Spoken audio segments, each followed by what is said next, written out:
Welcome to Real Estate Coaching Radio, starring award-winning real estate coaches and #1 international best-selling authors, Tim and Julie Harris. This is the #1 daily radio show for realtors looking for a no BS, authentic, real-time coaching experience. What's really working in today's market, how to generate more leads, make more money, and have more time for what you love in your life. And now your hosts, Tim and Julie Harris.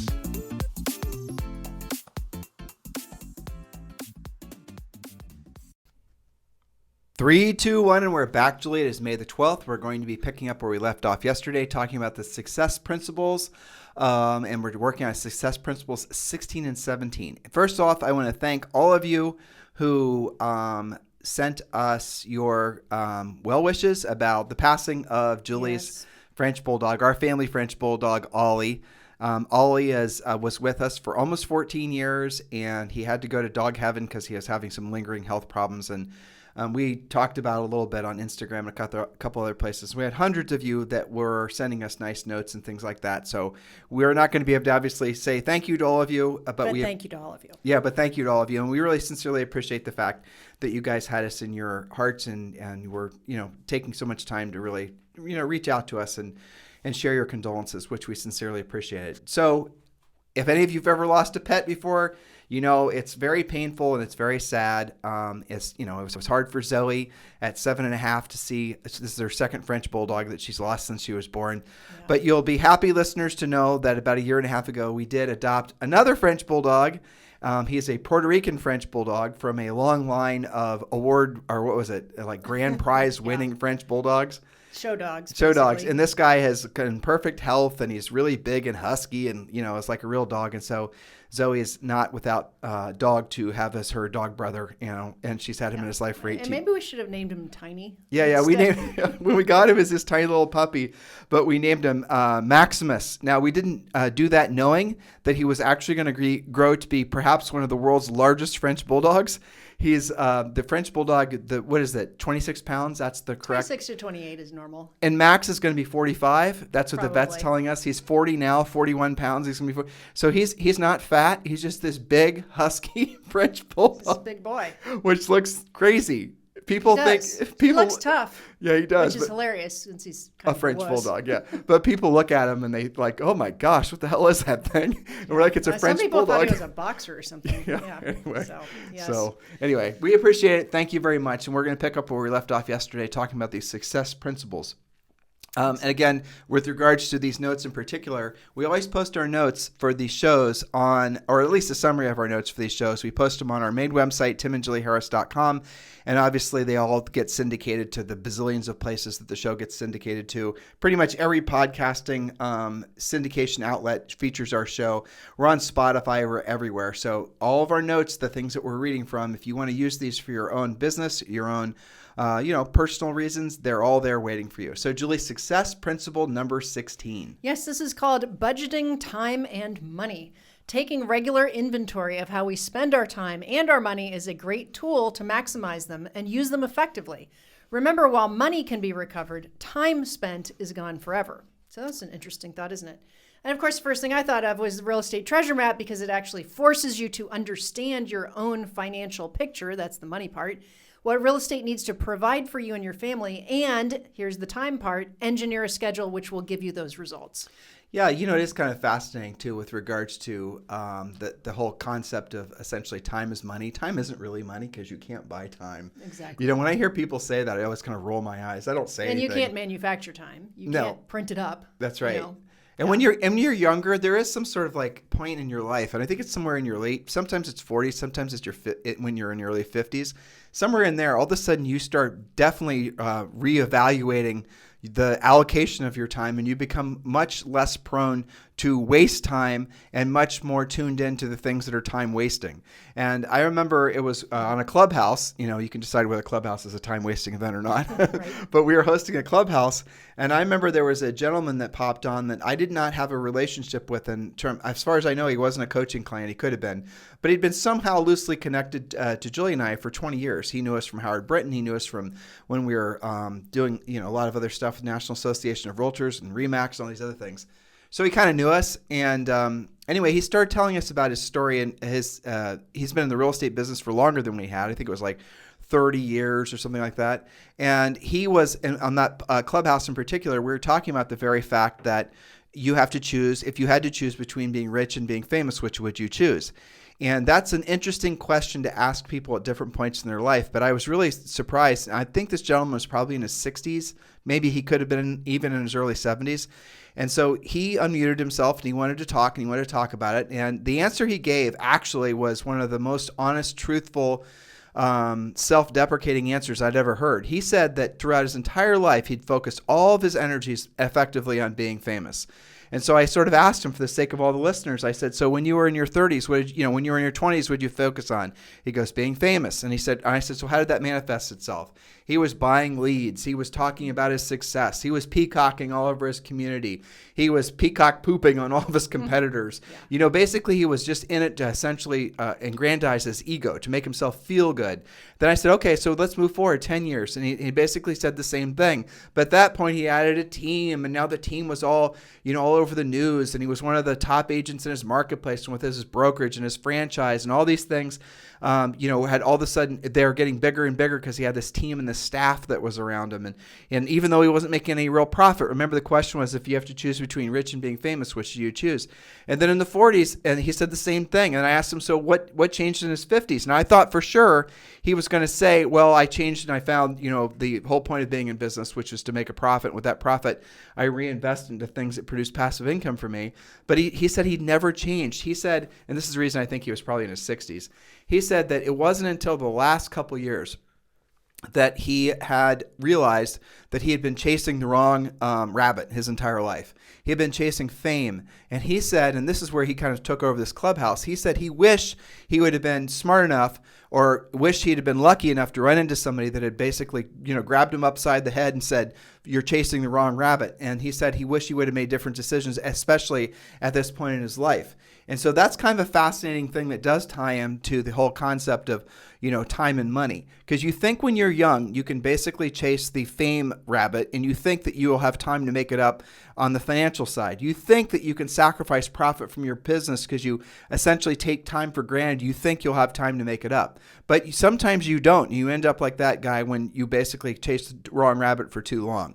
So I'll challenge all of you to realize the fact that even, some of you are having incredibly successful years. Maybe you had incredibly successful 2 or 3 years, and maybe you'll have everything's going to be fantastic. Every year is going to be better over the one to the other. But if you're not actually proactively, consciously, consistently pulling your, creating your business around the idea of making profit of 20, 30, 40, 50%, and that 20% would be only if you're selling hundreds of millions of dollars or making like 10, 20, 30 million in commission, then you can run lower margins. But if you're somebody who's running less than $1 million, if you're not in total GCI per year, if you're not making at least a 70%, maybe 75% profit before personal expenses and taxes, you're doing something wrong. You're overspending. You're buying your business. You've been fooled into thinking that fame's going to create, it'll create more transactions. I don't doubt that. Sometimes that does work. You can buy your business until the cows come home, but you won't have anything to show for it. Oh, you'll get a plaque, you'll get an award, you'll get a home sale. You might have your franchise give you another, make you the, give you the double diamond ruby, whatever award. But you don't have any money in the bank. You don't have any net worth. So I'll challenge all of you to don't benchmark yourself against the attention and the recognition you get from other people. You benchmark your success and your forward momentum by the amount of how much you increase your, service people and all of that. So let's not start getting off on the deep end with my message here. Just stay focused. As a business owner, your job is to serve people, help people make money, and make profit. And if you're not increasing your net worth every year by a meaningful amount, you're doing something wrong. And that's really what should be taught in real estate school. That should be what's taught in every business school. That's it. So speaking of time spent is gone forever. How much minimum wage work are you filling your days with? Are you doing work theater, or are you being dollar productive? This is something that I see with coaching clients. Oh, you think? They're like all the time. They say that they want to have a higher level of production. They claim that their goals are important to them. And yet, how do they spend their time? Because you see, these things are important. You got to keep your deals together. You got to put out those fires. And that also is, creative avoidance on some level. When you take too long to do it, you let it stretch out days, weeks, months, instead of being dollar productive with your actual schedule, which again, you'll get from the treasure map. But Julie, they don't spend most of their time keeping their deals together. They just look like they spend most of their time doing, as you said, work theater. Right. So what's work theater?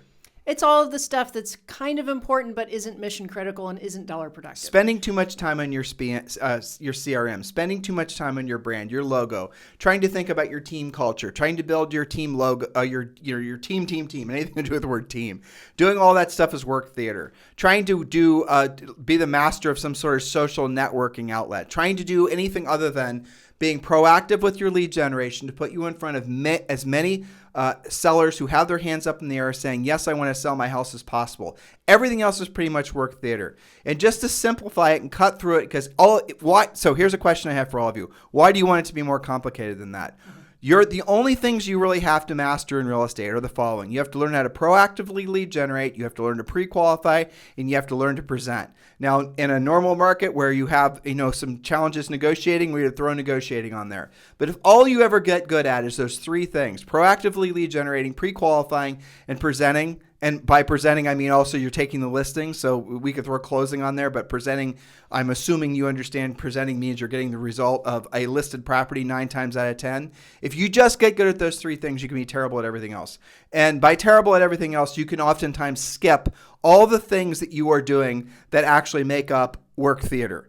And I know this is for some of you. Again, I'm going to go back to the question. Why do you want it to be more complicated than that? Why do you think they want it to be more complicated than that? Because they get to hide out from the real work of real estate. That's the bottom line. It doesn't have to be more complicated than that. Yeah, they don't want to put themselves in a position to hear no. Or to feel like they've got conflict or being rejected. It's all the ego reasons. It is. And here's what happens, guys, and I don't think it's going to happen anytime soon, so just say that out there. But when the market does start to reverse, those of you who have never learned how to do the real work of real estate, you'll be the first that gets sucked under, for sure. And that's what happens every time. And when you look back to the big real estate, correction that happened forever ago, 06, 07, 08, and you ask, the big teams that were in business, most of them went out of business after that because their whole business was predicated on one type of business model, which is essentially buying leads and doing lots of volume. And as soon as the business slowed down, they didn't have the cash flow to support all their fixed costs. And they didn't have the skill set to know how to proactively lead generate their own business, and neither did anybody working for them. Thus, they failed. And that's going to happen again and again and again. That's the cycle.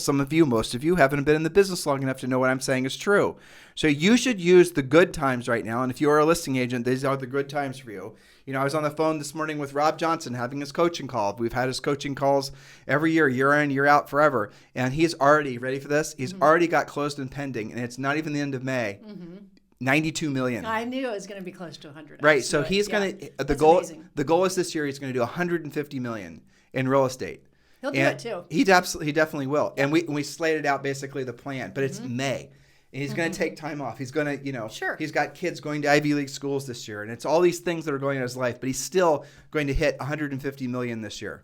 And the thing that's nice about Rob is he has one assistant, Lisa. That's it. So Rob's going to do 150 million, mostly on the listing side. Yes, he has a nice sale price, but the reality of it is his margins are exactly textbook to what Julie and I teach all of you guys in our coaching program, 75, 80%. After he does have a broker commission split. After he gets his commission split, then guess what? It's all profit for him. He is not buying business in any way. He is not unclear about what his product is. He's not unclear about what his product is and its profit, because with that profit, he's obviously paying for expensive schools. Sure. And he's saving it and he's investing it. Yes. Well, he's clear on this principle of success, budgeting time and money. Yeah. Well, that's the point I'm trying to make. I mean, to your point, he is actually taking time off, and he'll still hit his 150 million. That's right. He's figured out how to budget both.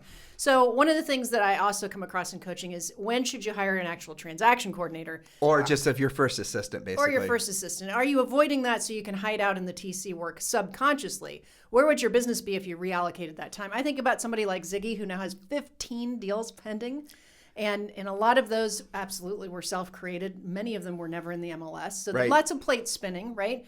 And so I usually tell people, once you have achieved your number of closings that you need per month, at least 3 months in a row consistently, then you can consider hiring a transaction coordinator because So let's it say frees that. them up. But let's say that again. Again, this is in our book, Harris Rules. Harris Rules is available at every major bookseller. You can also obviously get it on Amazon, and you can get it from Audible. Audible. One of those words. And so the rule is, and you can adjust accordingly to your price range, but the general rule is once you've been able to support your business and personal overhead and the cost of that assistant, and from your own cash flow for at least 3 months, then you can afford to hire someone. And that's 3 months in a row. Right, 3 months in a row. Because then you've proven to, frankly, yourself that you have the ability to consistently generate business. If you have one good month or 2 good months and followed by a crash, that's not the time to hire an assistant, because what's going to happen then is you don't need an assistant because you don't have any deals closing because of the fact that you stopped generating business, right? And it gets back to the first point Julie made about having a schedule. And the schedule aspect, if you just schedule your morning, and guys, this is the bottom line. I'll tell you what I actually think about scheduling. Most people have an inability, and I don't think it's just real estate people, have an inability to really keep too much of a schedule and have a high level of motivation for maybe more than 3 or 4 hours a day. And after that, especially the more successful you become, the harder it is to basically, force yourself to follow a schedule.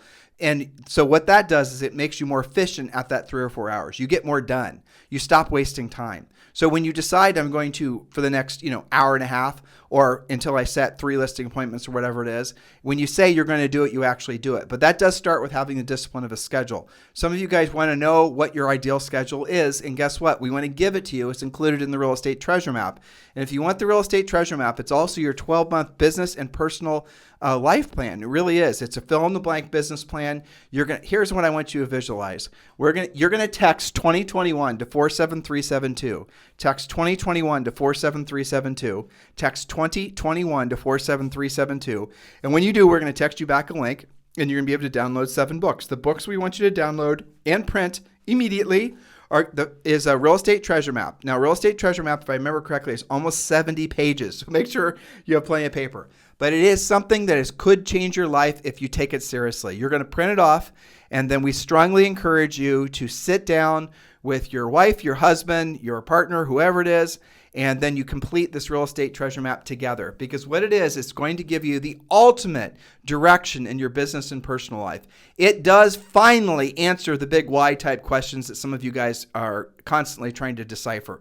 It does finally give you all the actual drill down numbers on what it's going to take for you to create the business and the life of your dreams. And we want to give that to you. And remember, you got to buy a ream of paper too. That's right. Right? Exactly. So text 2021 to 47372. Okay, so another thing that comes up is sometimes, what I wrote down is what technology or apps can you, quote, hire to make your days more productive and efficient? Sometimes you feel like you need an assistant when in fact you can get a $10 app to do what you wanted your assistant to do. For example, some of your scheduling things, goal tracking. Some of you guys want to hire an assistant so they can, manage your database. Well, you can have different things that keep you organized on that. Something like, the company that does for sale by owners and expireds, Mojo Sells. You also can use that to download your own database and then use an auto dialer to efficiently actually communicate with them. There's so much out there that's really... and it's much cheaper than an actual person. Well, so for example, if you don't want to just go back to the TC conversation, Sure. There are great contract TCs out there that you can hire for $300 a file. I kind of think that's probably great for 99% of you when you get really busy. If you want to basically delegate the transaction coordination. Well, here's a fun fact about that. A good transaction coordinator is actually way better at it than an agent who's trying to fit it in between appointments. Right, exactly. And the customers will be happier. Your seller or your buyer will be happier. So if you're looking, and there's I'm just, frankly, my mind went to eXp Realty. They've got so many great systems that are set up because it's a virtual company, right? Mm-hmm. So as a virtual company, you need to essentially be looking for the best of breed type technology that you can essentially leverage on behalf of your agents. Mm-hmm. And like KV Core. So KV Core, you do as I think is arguable, but you do as you build your business, you're going to need some way of organizing your past clients and centers of influence. It's a CRM. We're not advocates of drip campaigns. They've proven time and time again to be a complete waste of money. So don't confuse CRMs with some sort of drip campaign. I'm just talking about a way for you to organize your actual database for the sake of actually calling them and keeping notes and remembering when their birthdays are so you can spoil them, things like that. So EXP gives you one through a great system called KV Core. And there's a lot of other technologies that EXP just essentially gives you to use to make you more productive as an agent. So a lot of the expenses, I'll give you KV Core as an example. So KV Core and basically at EXP combined with something the EXP calls the EXP University costs $85 a month for every agent. To get that same version of KV Core, if you're just an ordinary agent, right, it's going to cost you, depending, somewhere between $800 and $1,000 per month.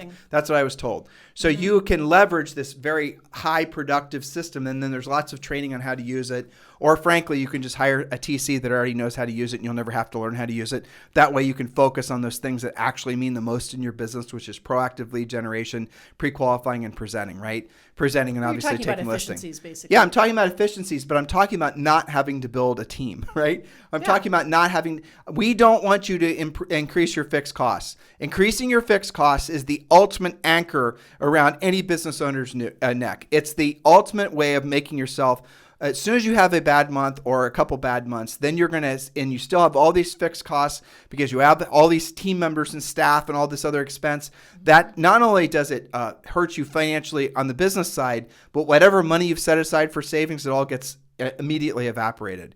It is not unusual for Julie and I to have conversations with broker owners and with team leaders who have not only no personal money saved, but they've borrowed their home equity and other things just to keep their business alive during the lean months, or they're still trying to make up for past sins. So guys, please take what Julie and I are saying seriously. You know, if you're wondering like what our agenda is and you're thinking about what we're saying, I want you to think the juxtaposition to what Julie and I are saying.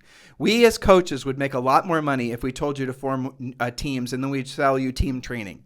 We as coaches would make a lot more money if we told you to hire a bunch of buyer's agents and then we'd offer buyer agent training, right? So then we'd sell you some buyer leads while we're at it. Exactly. We could sell you buyer leads. We could get in that business easily. Sure. We don't do any of that stuff because we know, frankly, we've had so many coaching calls with tens of thousands of coaching calls with agents all over, for the last 20 years, all over the United States and Canada and other markets too, and all differing price ranges. And we see the absolute pain and suffering that comes as a result of people following those business models. And so we just can't do it. We're out of integrity to do it, even if it does mean, and it does mean, that we make less money. So I want you to really think what our motivation is for saying what we're saying. It's to protect you from the pack of wolves that's constantly surrounding you. And look, that's just the stance that we take, and hopefully you guys appreciate it. That's it. One more quote on this point.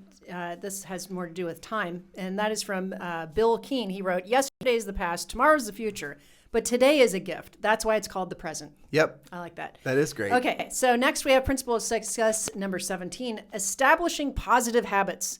And boy, we could do an endless supply of podcasts on this. Maybe we'll do a whole week series at some point. But positive habits result in a happy, healthy, successful you. When you develop a positive habit, the habit develops you. Your life is the result of the habits you have formed.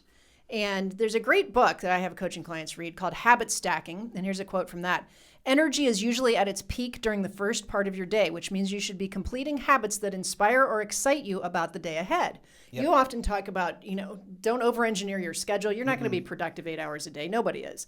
So recognize when you are most focused, which for most people is earlier in the day, earlier in the morning, and do your best habits then too. But that's a great book. It's a simple, hopefully all of you guys are in some sort of habit, right? Or forming a habit of physically, basically exercising every single day, right? Mentally exercising, but obviously some sort of physical exertion is part of the success principles. And the reason is because the better shape you're in, the more essentially you're exercising. It's been proven time and time again that it helps to keep your brain elastic. It helps to keep you smart. It helps to keep you there's no downside in staying in good shape. And if you're not in good shape, there's still time for you to get in good shape, right?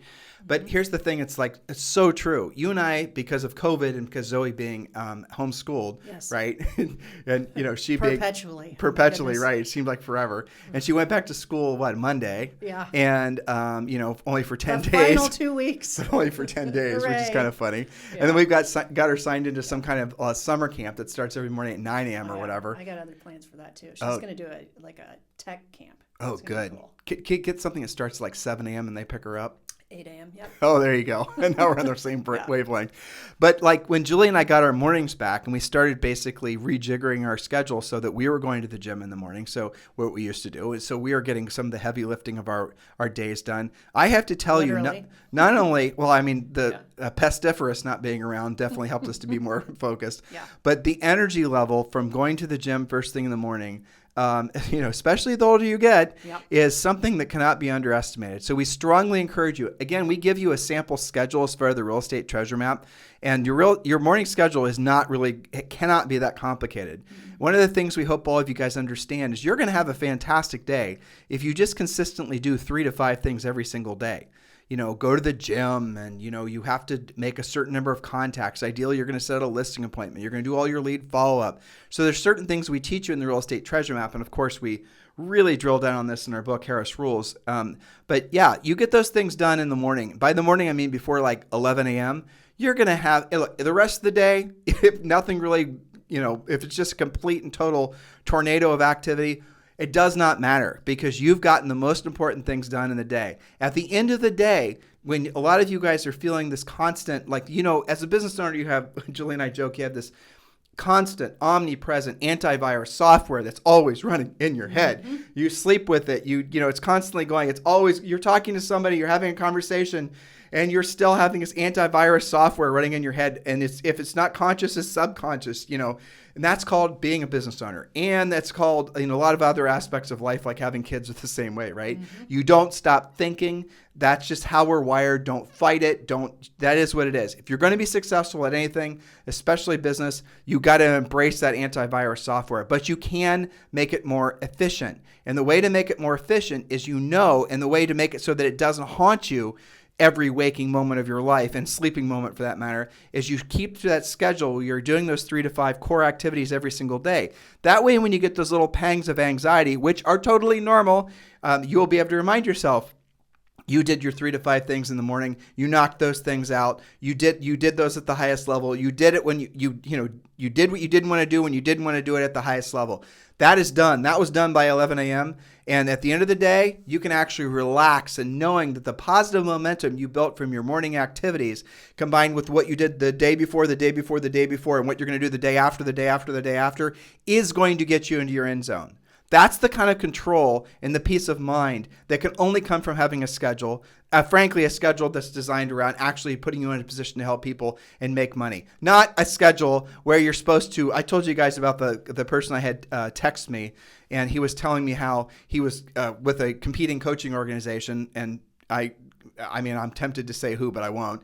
And this coaching organization was telling them to spend all of their time creating passive, happy hound dog, horse pucky on social networking. And he didn't show it to me. He told me. So his coach, and I'm air quoting here, told him to create, 3 TikTok videos a day. Now, look, let's just stop there. This was a man, I'm guessing in his 40s.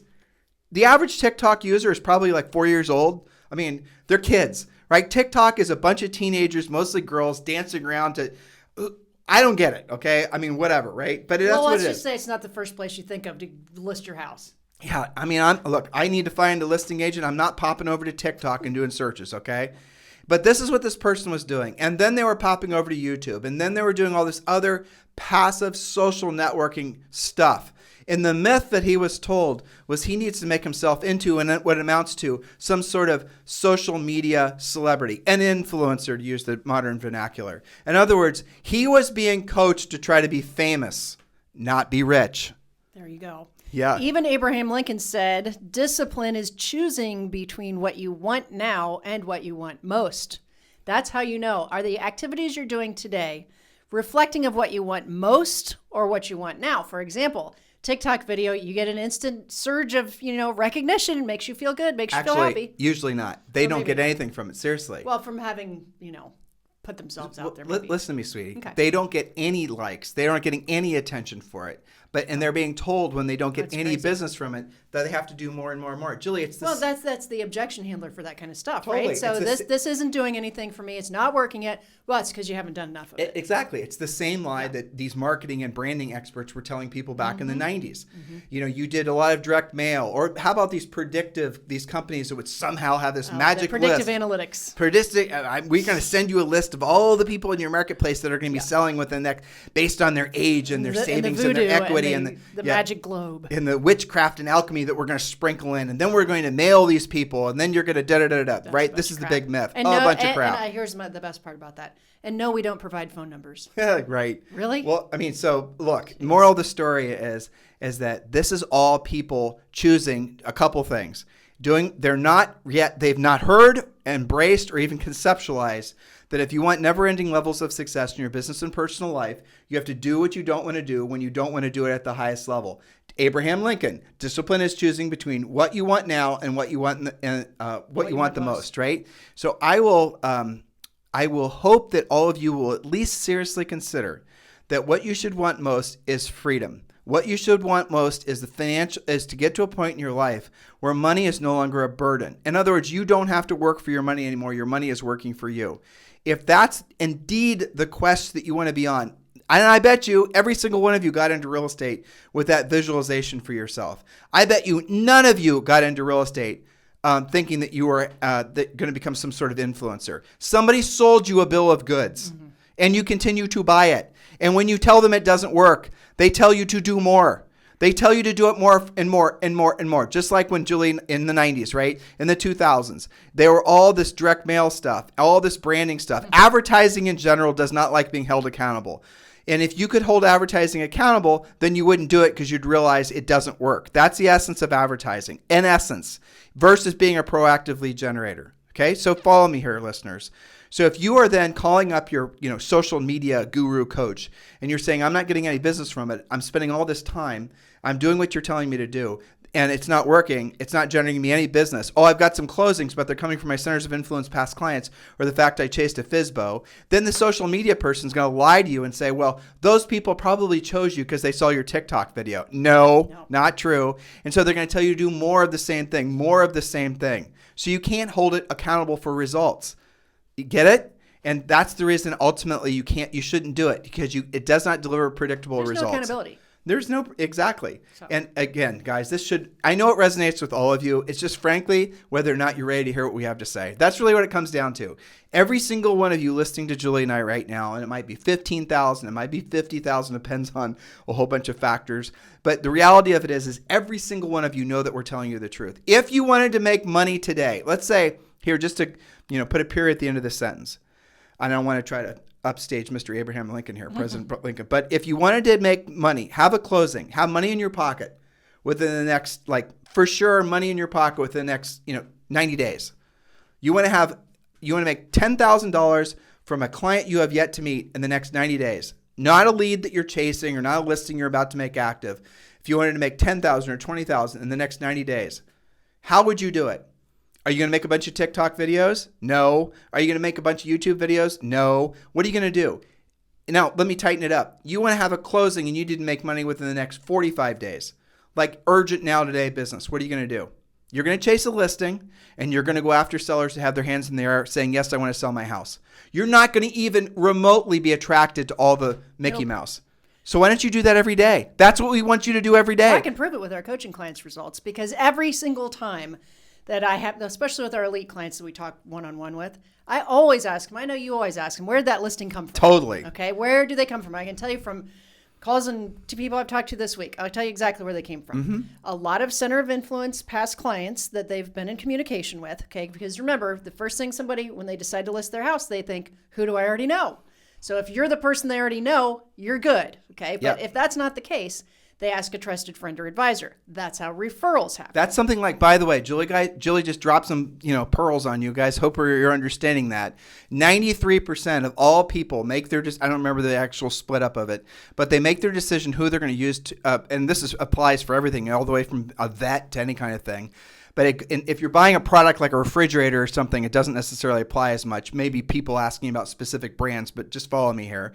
Virtually all people make their decision on who they're going to hire as a realtor. They first go to their own personal Rolodex. Who do I know that's in the real estate business? And if they don't know somebody, then they ask a trusted friend or an advisor. You guys think they go to Yelp and all that crap. They don't go to Yelp first. They go to a trusted friend or advisor first. That's what they do. And virtually every single realtor that's hired, essentially, or a product, or a vet that's hired or anything like that, it passes through those two filters. So that leaves like 6 or 7% of the people who are not able to find someone from that they personally know, or someone that was referred to them. That leaves something like 6 or 7%. The number may have been like 4 or 5%. I don't remember. That's going to even remotely consider hiring somebody or even interviewing somebody from an ad. And that includes social. That ratio has not changed. It isn't like all of a sudden you need to decide to hire a roofer, and so you pop onto Instagram and you put in roofing and start searching for roofers. Hell no. You search under roofer influencers. Yeah, exactly. You're going to go to your own Rolodex first. If you don't know somebody, you're going to ask somebody that you know and trust. And then maybe, if you don't find somebody one of those two filters, you're then going to maybe go to some other source and ask and start searching out roofing options. That's how real people who are truly motivated to make decisions, that's the pathway that they go with. And so, yes, lots of past client center of influence deals, but there's also, here's what they don't realize too. The other listings that I've picked up from coaching clients this week have been some probate. People have to sell, hands in the air. All this is proactive lead generation. Certainly unrepresented sellers. Okay. FSBOs. This is more proactive lead generation. Yep. Expireds. I'll give you another example. Daniel Puz in Reno, Nevada. Okay. He took 3 listings last week. One of them was a very old expired from 2017. Did you talk to him about the $4 million referral we just sent to him? I haven't talked to him after that happened after that call. Okay. But Yes. Okay. So a 2017 expired. If you guys don't think you can get older expireds like that, the price that they expired at, plus, not to mention your commission. Right. Of course you can. But how many of you are calling them? Now, why did he take that versus somebody else? Because he had been following up on them. And because when they did finally decide to relist, they went, who do I already know? Oh, yeah, there's this guy named Daniel that keeps on calling me and following up. Maybe we should just go ahead and list with him. That's right. Okay. So the name of the game here is be the one they know, and how do they know you? But that's ultimately the reason why unrepresented owners and expireds and all these others are awesome, because those people are ready. Obviously, they have their hands in it, but don't just get stuck on those 2 buckets. We teach you guys, there's probably realistically 7 or 8 real viable ways in essentially very duplicatable, predictable paths you can go forward with and chase listing opportunities. Realistically, there's like 20 or 25, but really it's less than 10 that you can get consistent business from. The others, it gets a little bit hit and miss, right? But none of it is particularly hard, but none of it costs any money. That's the thing. We're not trying to sell you leads. Exactly. Yeah. So be proactive. Don't get sucked into the drama of all these crazy things people are trying to sell you and make you do in the belief that it's going to be the easy button. The longer you spend on that, the further you are away from success. And we have a new topic starting tomorrow. Yes. We went to 17. There's 17. Day after tomorrow. Day after tomorrow? Yeah. Why day after tomorrow? Just trust me. Friday is the beginning of the new You have a new topic. show for tomorrow? Yes. What's the show? It's more success principles. We went through 17. I know, because we did them slightly out of order, but we're okay. We're okay. Okay. Trust me. I'm going to trust Julie. She's the content czar. Indeed. Yeah. All right. In the interim, if you guys want to speak with Julie and I directly about joining us at eXp Realty, please feel free to text me directly, as many of you do, at 512-758-0206, 512-758-0206. And when you do, we're going to have a conversation. And 99% of the time, eXp is the perfect fit for you. So let's talk about it. eXp Realty. If you want to join, if you're on the pathway to joining, text me directly at 512-758-0206. In the meantime, you guys have a fantastic day, and we will talk with you on the show tomorrow. This program has been a presentation by Tim and Julie Harris, Real Estate Coaching. For more information on our real estate coaching and training programs, visit our website at timandjulieharris.com. Remember to tune in weekdays at noon for upcoming shows, and until next time, Thank you for listening to Real Estate Coaching Radio with Tim and Julie Harris. This podcast is a part of the C-Suite Radio Network. For more top business podcasts, visit c-suiteradio.com.